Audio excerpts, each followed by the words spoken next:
আমাদের আসল বাড়ি বিল্ডিং নাকি কবর? কথা কয় না। আসল বাড়ি বিল্ডিং নাকি কবর? আসল পোশাক সুটকুট নাকি কাফনের কাপড়?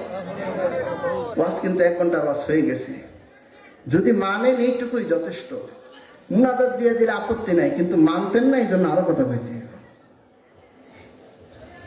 আমাদের ওয়াজ শুনতে টেস্ট লাগে, নামাজ পড়তে টেস্ট লাগে না। ওয়াজে যে এরকম মজা লাগে, নামাজে এরকম মজা লাগে না। এখানে অনেকে আছে বসে বসে ওয়াজ শুনছে, কিন্তু আজকের ফজর পড়ে নাই। অনেকে আছে এখানে বসে বসে ওয়াজ শুনছে, কিন্তু আজকের ফজরও পড়ে নাই, জোহরও পড়ে নাই। আরো অনেকে আছে এখানে বসে বসে ওয়াজ শুনছে, আজকের ফজরও পড়ে নাই, জোহরও পড়ে নাই, আসরও পড়ে নাই। আরো কিছু মানুষ আছে এরা ফজরও পড়ে নাই, জোহরও পড়ে নাই, আসরও পড়ে নাই, মাগরিবও পড়ে নাই, কিন্তু এখানে বসে বসে ওয়াজ শুনছে। আরো কিছু মানুষ আছে এরা ফজর পড়ে নাই, জোহর পড়ে নাই, আসর পড়ে নাই, মাগরিব পড়ে নাই, এশাও পড়ে নাই, একটাও পড়ে নাই, বসে বসে ওয়াজ শুনছে। আরো কিছু মানুষ আছে এরা ফজরও পড়ে নাই, জোহরও পড়ে নাই, আসরও পড়ে নাই, মাগরিবও পড়ে নাই, এশাও পড়ে নাই, মনে মনে নিয়ত করে রাখছে আপনি যত ওয়াজই করেন কালকের ফজরও পড়বো না। এই লোকের কি ওয়াজে ধরবি? বলেন, এর তো দরকার আইনা করবো, যাইবেন আইনা করে না। আমরা যা শুনবো মানার নিয়তে শুনবো। আল্লাহ তৌফিক দিন পড়ি আমি। ইসলামটা কেন মানবেন না? ইসলাম কি খুব কঠিন নাকি সহজ? কথা হয় না। ইসলাম খুব কঠিন নাকি সহজ? একটু সহজ নাকি অনেক সহজ? খুব সহজ। আজকের ওয়াজের আলোচ্য বিষয় এইটা, ইসলাম কেমন সহজ, দ্য সিম্পলিসিটি অফ ইসলাম, ইসলামের সহজতা। কিছু হুজুররা আছে দেখবেন ইসলামটাকে খুব কঠিন করে বোঝায়, এত কঠিন করে বোঝায় যেন মানুষ না বোঝে। আল্লাহ ছাড় দেয়, মাগার মোল্লাই ছাড় দেয় না। না, ইসলাম এত কঠিন না, ইসলাম এত কঠিন না, ইসলাম খুব সহজ। ইসলাম মিন্স সো সিম্পল, খুব সহজ। দাঁড়িয়ে নামাজ পড়া ফরজ, কিন্তু যদি দাঁড়াতে না পারেন বসে বসে পড়বেন, যদি বসতেও না পারেন শুয়ে শুয়ে পড়বেন, যদি এটাও না পারেন ইশারায় পড়বেন, নামাজ হয়ে যাবে। আবার পানি দিয়ে ওযু করতে হয়, পানি দিয়ে ওযু করা লাগে, কিন্তু কখনো যদি পানির সন্ধান খুঁজে পাওয়া না যায়, পানি খুঁজে পাওয়া না যায়, তখন পবিত্র মাটি দ্বারা তায়াম্মুম করে নিলেও চলবে। আল্লাহ বলেন ফাতায়াম্মামু সাঈদান তাইয়্যিবা, যদি কখনো পানির সন্ধান না পাও পবিত্র মাটি দ্বারা তায়াম্মুম করে নাও, এতেই তোমার নামাজ হয়ে যাবে। আবার পশ্চিম দিকে ফিরে নামাজ পড়া লাগে, কিন্তু যদি না জানেন কোনটা পশ্চিম দিক, যে কোনো একদিকে ফিরে নামাজ পড়লেও কবুল করবে একজন, জুড়ে বলি তিনি কে? আল্লাহ বলেন ফাআইনামা তুওয়াল্লু ফাসাম্মা ওয়াজহুল্লাহ, যদি তোমরা না জানো কোনটা পশ্চিম দিক, যে কোনো একদিকে ফিরে নামাজ পড়ে নাও, তোমার নামাজকে আমি আল্লাহ কবুল করে নিব। প্রচন্ড সফরে বের হয়েছেন, এত নামাজ পড়ার সময় নাই আপনার হাতে। আল্লাহ বলেন বান্দা তোর এত নামাজ পড়ার দরকারও নাই, শুধু কসর কর 2 রাকাত 2 রাকাত। ফজরের 4 রাকাতের জায়গায় 2 রাকাত পড়েন, জোহরের 10 রাকাতের জায়গায় 2 রাকাত পড়েন, আসরের 8-এর জায়গায় 2, মাগরিবের 5-এর জায়গায় 2, এশার 10-এর জায়গায় 2, সব 2। আপনি সফরে বের হয়েছেন, নামাজ পড়তে পারেন না, আল্লাহ বলেন বান্দা তোরে তো নামাজের দরকার নাই, 2 রাকাত পড়। আবার রব্বুল আলামিন বলেন রমজান মাসে আপনি সফরে বের হয়েছেন, রোজা রাখতে কষ্ট লাগে? আল্লাহ বলেন বান্দা যদি রমজান মাসে অনেক লম্বা সফরে থাকো কিংবা অসুস্থ থাকো, রোজা রাখতে যদি অনেক বেশি কষ্ট হয়ে যায়, রোজা রাখার দরকার নাই। তোমার জন্য যখন সহজ হয় তখন তুমি রোজাগুলো রেখে দিও। সুবহানাল্লাহ পড়বেন না? আল্লাহ বলেন ফামান কানা মিনকুম মারিদান আও আলা সাফারিন ফাইদ্দাতুন মিন আইয়ামিন উখার, রমজান মাসে যদি তোমরা সফরে থাকো, আও মারিদান কিংবা অসুস্থ থাকো, রমজানের রোজাগুলো রাখার দরকার নাই। পরে যখন তোমার জন্য সহজ মনে হয় তখন তুমি রোজাগুলো রেখে দিও। সুবহানাল্লাহ কইবেন না? শীতের রাতে বারবার ঠান্ডা পানি দিয়ে ওযু করতে কষ্ট লাগে। নবী বলেন বারবার পা ভেজানোর দরকার নাই, পায়ের উপর মুদ্রার উপর দিয়ে মাসাজ করে নাও। সুবহানাল্লাহ পড়বেন না? মুকিমের জন্য একদিন, মুসাফিরের জন্য 3 দিন। মুজার উপর দিয়ে যদি বান্দা মাসাজ করে নেয়, পা নাও ধোয়, তার ওযু হয়ে যাবে। সুবহানাল্লাহ পড়বেন না? নারীদের হায়েস চলছে, নিফাস চলছে, ঋতুস্রাব হচ্ছে, পিরিয়ড হচ্ছে, অপবিত্র থাকছে, নামাজগুলো পড়তে পারছে না। রব্বুল আলামিন বলেন বান্দি যতদিন তোর ঋতুস্রাব হয়, যতদিন পিরিয়ড হয়, নামাজ পড়তে পারিস না, ততদিনের নামাজগুলো তোর পড়াও লাগবে না, আমি আল্লাহ এগুলোকে মাফ করে দিলাম। যে কয়দিন ঋতুস্রাব হয় নামাজ পড়া লাগে না, আল্লাহ মাফ করে দিয়েছে। একটা সহজ ধর্ম আর কোথায় পাবেন? পাওয়া যাবে। তবে রমজানের রোজাগুলো যদি রমজান মাসে মিস হয়ে যাও, পরে কাজা করা লাগে। নামাজ মাফ, রোজাটা পরে করা লাগে। এই মেসেজটা আপনারা বাড়িতে আজকে দিয়ে দিবেন, এই ওয়াজটা আজকে আপনারা বাড়িতে করবেন। রাজি আছেন তো? আল্লাহ কবুল করুন। সবাই পড়ি আমিন। আবার আপনি এয়ারপোর্টে গিয়েছেন কিংবা 5 স্টার কোনো একটা হোটেলে গিয়েছেন, যেখানে বসে প্রস্রাব করার কোনো সিস্টেম নাই, সব দাঁড়িয়ে প্রস্রাবের সিস্টেম। আপনি যদি বসে প্রস্রাবের কোনো সিস্টেম না পান, বাধ্য হয়ে দাঁড়িয়েও করতে হয়। আল্লাহ বলেন বান্দা সেই দিনের জন্য তোকে কোনো গুনাহ দেয়া হবে না। সহিহ বুখারীতে হাদিস এসেছে, 244 নম্বর হাদিস। এই হাদিস এসেছে عن أبي وائل عن حذيفة قال أنا عن النبي صلى الله عليه وسلم। আবি ওয়াইল হুযায়ফা থেকে বর্ণনা, তিনি বলেন আল্লাহ রাসূল সাল্লাল্লাহু আলাইহি ওয়াসাল্লাম আতান নবী সাল্লাল্লাহু আলাইহি ওয়াসাল্লাম সুবাতাতা কওমিন। রাসূল একবার সুবাতাতা কওমের বাড়িতে গেলেন। আগে কিন্তু ভুল বুঝছেন না, এটা শেষ হইব, এর ভিতরে কেউ উঠছেন না। এই হাদিস শেষ হলে পরে মন চাই উঠে। রাসূল একবার সুবাতাতা কওমের বাড়িতে গেলেন। আতান নবী সাল্লাল্লাহু আলাইহি ওয়াসাল্লাম সুবাতাতা কওমিন ফাবালা কাইমান। রাসূল একবার সুবাতাতা কওমের গোত্রে গেলেন। এই গোত্রের মানুষেরা তাদের আবর্জনাগুলো ফেলে, ময়লা আসবাবপত্রগুলো ফেলে পরিবেশকে এত নোংরা করে রেখেছে, বসে প্রস্রাব করার কোনো সুযোগ নাই। নবীজি সেই দিন বসে প্রস্রাবের সুযোগ না পেয়ে বাধ্য হয়ে প্রস্রাব সারলেন।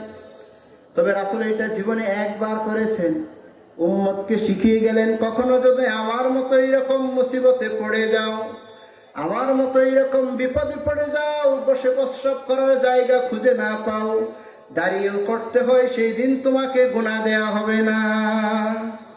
এখন সবাই খুশি হয়ে গেছে। ওই হুজুর আজকে কমন পড়ছি, এই হুজুরের আই লাভ ইউ, হুজুরে দাঁড়ায় প্রস্রাবের হুকুম মাইরে দিছে না, এই প্যান্ট পরে দাঁড়িয়ে দাঁড়িয়ে প্রস্রাবের কথা বলিনি। আকস্মিকভাবে অনাগত কারণে হঠাৎ যদি কখনো হয়ে যায়, তখন যদি দাঁড়িয়েও করতে হয়, আপনাকে গুনাহ দেয়া হবে না। বুঝছেন? কি বুঝছেন? দাঁড়ায় প্রস্রাব করা লাগবে এটা বুঝছেন? আল্লাহ আমাদেরকে সহিটা বুঝার তৌফিক দিন। সবাই পড়ি আমিন। এই জন্য রব্বুল আলামিন এই সহজ ইসলামের কথা বলেন মা আনসালনা আলাইকাল কুরআনা লিতাশকা। ও নবী, আমি আপনার জীবনকে কঠিন করে দেওয়ার জন্য এই কোরআন পাঠাই নাই। আবার সূরাতুল ইনশিরার 8 নম্বর আয়াত রব্বুল আলামিন বলেন ওয়া নুয়াসসিরুকা লিল ইউসরা। ও নবী, আমি আপনার সহজ জীবনকে আরো সহজ করে দিব। সুবহানাল্লাহ বলেন না? আবার সূরা বাকারার শেষ আয়াতে আল্লাহ বলেন লা ইউকাল্লিফুল্লাহু নাফসান ইল্লা উসাহা। ও নবী, যেটা মানার সাধ্য আপনার নাই, ওইটা মানতে আমি আপনাকে বাধ্য করি না।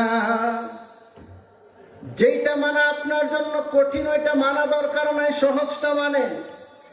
সহিহ মুসলিমে হাদিস এসেছে, কি রকম সহজ। সহিহ মুসলিমের 14 নম্বর হাদিসে এসেছে, আবু হুরায়রা রাদিয়াল্লাহু আনহুর বর্ণনা, এক সাহাবা বিশ্বনবীর দরবারে এসে বলছে ইয়া রাসূলুল্লাহ দুল্লানি আলা আমালিন ইযা আমিলতুহু দাখালতু জান্নাহ। ও নবী, ইসলামের এত কঠিন আইন আমি মানতে পারি না, আমাকে সহজ কিছু আমলের কথা বলুন, যে আমলগুলো করে আমি জান্নাতে যেতে পারবো। নবী তাকে গুনে গুনে 5টা আমলের কথা বলেছেন। কয়টা? কয়টা? সভাপতি কয় না। কয়টা? 1 নম্বরে হলো তুবুদাল্লাহ, তুমি আল্লাহর ইবাদত করবে, ইবাদত। 2 নম্বরে হলো লা তুশরিক বিহি শাইআ, আল্লাহর সাথে কারো শিরিক করবে না, শিরিক করবে না। 3 নম্বর হলো তুকিমুস সালাহ, নামাজ কায়েম করবে, নিজেও পড়বে, অন্যকেও পড়বে, নামাজ কায়েম করবে। 4 নম্বরে হলো তুআদ্দিস যাকাত, যাকাত ওয়াজিব হলে যাকাত প্রদান করবে। 5 নম্বরে বললেন ওয়া তাসুমু রমাদান, রমজানের ফরজ রোজাগুলো রাখবে। দেখছে না সাহাবা এবার কি বলে দেখে। সাহাবা বলে ইয়া রাসূলুল্লাহ ওয়াল্লাযী নাফসি বিয়াদিহি, আল্লাহর কসম, লা উযিদু আলা শাইআন হাযা আবাদা, ও নবী আপনি যা বলেছেন আমি তার থেকে একটু বেশিও করব না, ওয়ালা ইয়ানকুস মিনহু, আবার একটু কমও করব না, যা বলেছেন তাই করব, বেশিও করবে না কমও করবে না, যা বলেছে তাই করবে। নবীজি এবার বলেন, সাহাবা যখন এই কথা বলে চলে যায়, ফালাম্মা ওয়াল্লাহ, সাহাবা যখন ফিরে যায়, নবীজি বললেন, ও দুনিয়ার মানুষেরা, তোমরা কি দুনিয়ায় বসে কেউ জান্নাতি মানুষ দেখতে চাও নাকি? যারা দুনিয়ায় বসে বসে জান্নাতি মানুষ দেখতে চাও তারা এই মানুষের দিকে তাকাও। ফালিয়ানজুর ইলা হাদা, এই ব্যক্তির দিকে তাকাও। এই ব্যক্তি যদি তার এই 5টা আমল করতে পারে, এর বিনিময়ে রব্বুল আলামিন তাকে জান্নাত দিয়ে দিবে। সাহাবা 5টা আমল করে জান্নাতের গ্যারান্টি পেয়ে যায়, আমরা পাবো না বুঝি? আল্লাহ তৌফিক দিন করি আমিন। আবার বুখারীতে হাদিস এসেছে 1936 নম্বর হাদিস। এই হাদিসে এসেছে, এটা আবু হুরায়রা রাদিয়াল্লাহু আনহুর বর্ণনা। এক সাহাবী রমজান মাসে নবীর কাছে এসেছে। দেখেন ইসলাম কি সহজ, এইটা শুনলে বুঝবেন। রমজান মাসে এসেছে, এসে বলছি ইয়া রাসূলুল্লাহ হালাকতু, ও নবী আমি শেষ, আমি ধ্বংস হয়ে গেছি। নবীজি বললেন মা লাকা, কে তোমাকে ধ্বংস করেছে, কেমন করে ধ্বংস হইলা? সাহাবা বলে ইয়া রাসূলুল্লাহ ওয়াকালা ওয়াকাতু আলা ইমরাআতি ওয়া আনা সাঈম, আমি রমজানের রোজা অবস্থায় ভুলে আমার স্ত্রীর সাথে মিলিত হয়ে গেছি, আমার তো রোজা ভেঙে গেছে, এখন আমার কি হবে, আমি তো শেষ। নবীজি তাকে বললেন তুমি একজন দাসীকে আজাদ করে দাও। সাহাবা বলে অসম্ভব, আমার কোনো দাসী নাই, কেমন করে দাসী আজাদ করব? নবীজি বললেন তাহলে 60টা রোজা রেখে দাও, একটা না। সাহাবা বলছেন হুজুর এটা তো আরো বেশি অসম্ভব, একটাই পারি না, 60টা কেমন করে রাখবো? আর একটু সহজ কিছু বলেন। নবীজি তখন সাহাবাকে বলছে তাহলে 60 জন মিসকিনকে খাইয়ে দাও।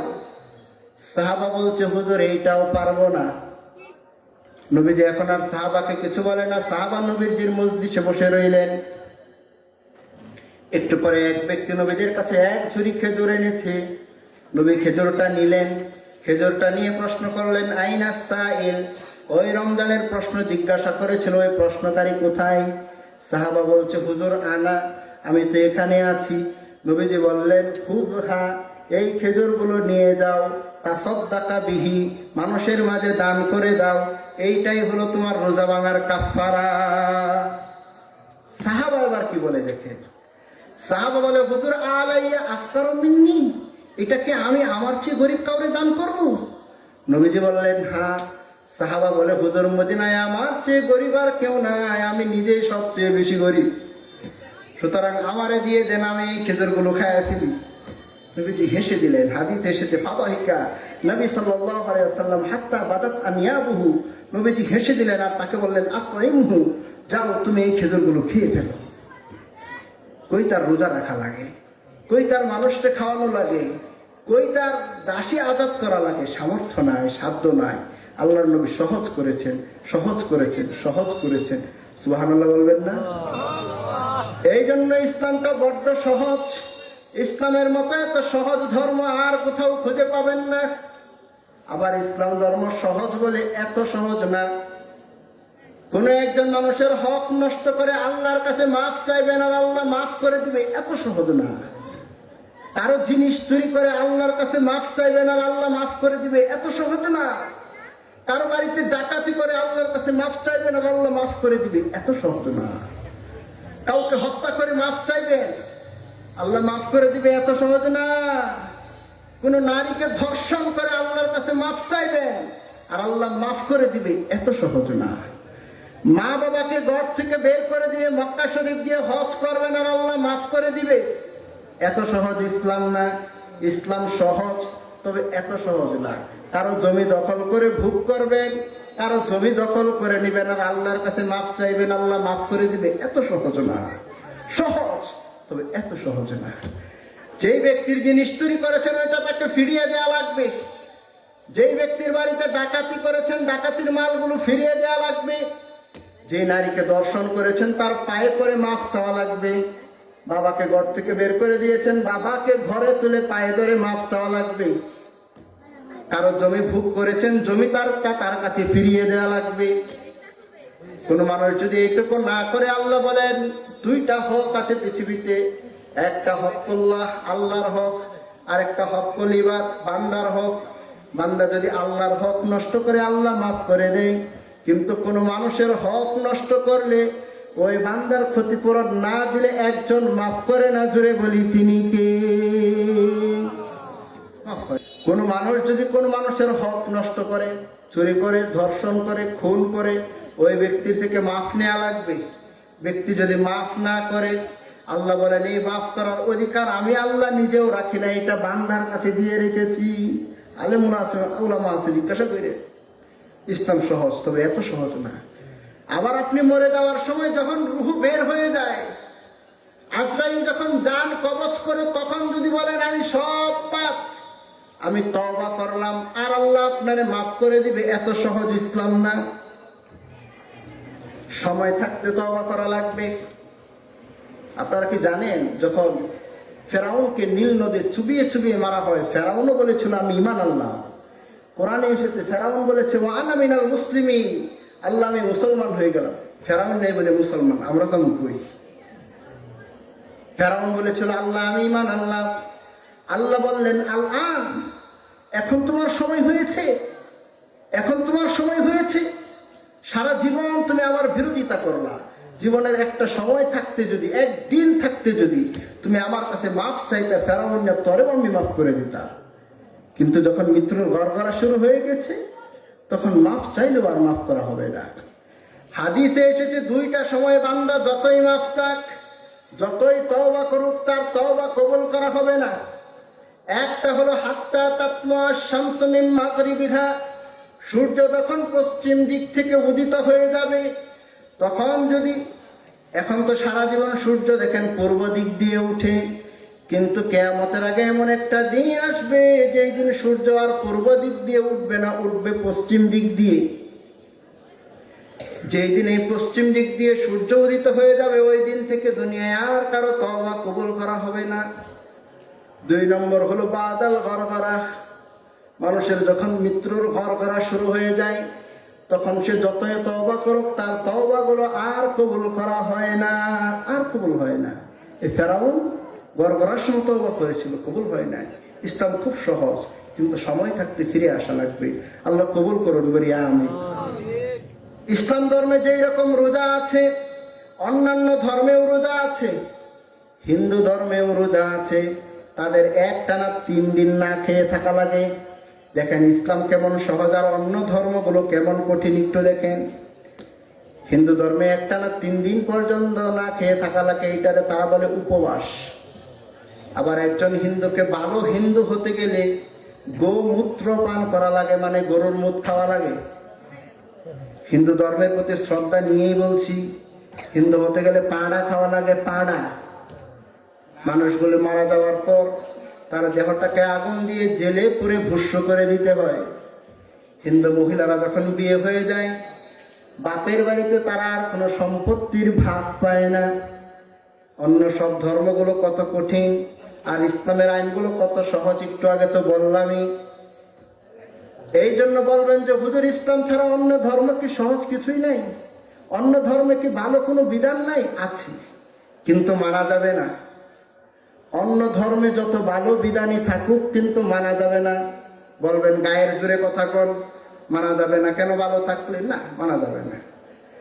একটা উদাহরণ দিলে ভালো বুঝবে। মনে করেন আপনার অসুখ হয়েছে, জ্বর, ট্যাবলেট খাইবেন, ডাক্তারের কাছে গেছেন, ডাক্তারের নাপা ট্যাবলেট দিয়েছে কিন্তু মেয়াদ নাই, খাওয়া যাবে? খাইবেন? আনতাম?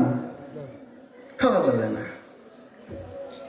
অন্য ধর্মের বিধানগুলো সুন্দর হতে পারে, ভালো হতে পারে, কিন্তু মেয়াদ নাই, মেয়াদ উত্তীর্ণ, ডেট এক্সপায়ার্ড। আল্লাহ পাক রব্বুল আলামিন একটা ধর্ম প্রেরণ করেছেন, তারপরে আরেকটা, তারপরে আরেকটা, তারপরে আরেকটা। এই তাওরাতের পরে যখন জাবুর নাজিল হয়ে গেল, তাওরাতের মেয়াদ উত্তীর্ণ হয়ে গেল, ডেট এক্সপায়ার্ড, এটা আর মানা যাবে না। আরবিতে বলে রহিত করো, নাসাখ মানসুখ। এক ধর্মের পরে যখন আরেক ধর্ম আসে, আগের ধর্মটার মেয়াদ চলে যায়, ডেট এক্সপায়ার্ড হয়ে যায়, ভালো থাকলেও মানা যাবে না, ওষুধের মতো। তারপরে যখন জাবরের পরে ইনজিল নাজিল করলেন, ওই জাবরের বিধানগুলো সব ডেট এক্সপায়ার্ড হয়ে গেছে। ইনজিলের পরে যখন এই কোরআন নাজিল করলেন, ওই ইনজিলের বিধানগুলো সব মেয়াদ উত্তীর্ণ হয়ে গেছে। এখন কোরআনের মেয়াদ কতদিন? কোরআনের মেয়াদ হলো কিয়ামত। কোরআনের মেয়াদ হলো কিয়ামত পর্যন্ত। অন্য যত ধর্মগুলো আছে ওইগুলো মেয়াদ উত্তীর্ণ, ডেট এক্সপায়ার্ড। ক্যান্সারের রোগীকে কেমোথেরাপি দেওয়া লাগে। এক এক শিশি কেমোথেরাপির দাম 1,20,000 কিংবা 80,000। এই কেমোথেরাপির যদি মেয়াদ না থাকে, রোগী শরীরে দেওয়া যাবে? যে রোগী 2 দিন পরে মরতো, এটা আরো আগে মরবে, কারণ মেয়াদ নাই। এই ওষুধ দিয়ে তো মানুষ ভালো হয়, দেওয়া যাবে না কেন? কারণ মেয়াদ নাই। অন্য ধর্মে যত ভালো বিধানই থাকুক, ওই বিধানগুলো মানা যাবে না। যত সুন্দরই থাকুক মানা যাবে না, যতই ভালোই লাগুক মানা যাবে না, কারণ ওইগুলোর মেয়াদ নাই, ওইগুলোর ডেট এক্সপায়ার্ড, ওইগুলো মেয়াদ উত্তীর্ণ। ঘোষণাটা একজন, আর জোরে বলি তিনি কে? কথা কি বুঝতেছেন? একটা বিষয় আমরা বুঝছি না। সর্বশেষ একটা অপ্রাসঙ্গিক বিষয়ে একটু কথা বলি, যেটা আলোচ্য বিষয়ের বাহিরে। কেউ রাগ করবেন না, কথাগুলো শুনবেন। আপনাদের সকলের কাছে একটা প্রশ্ন করি,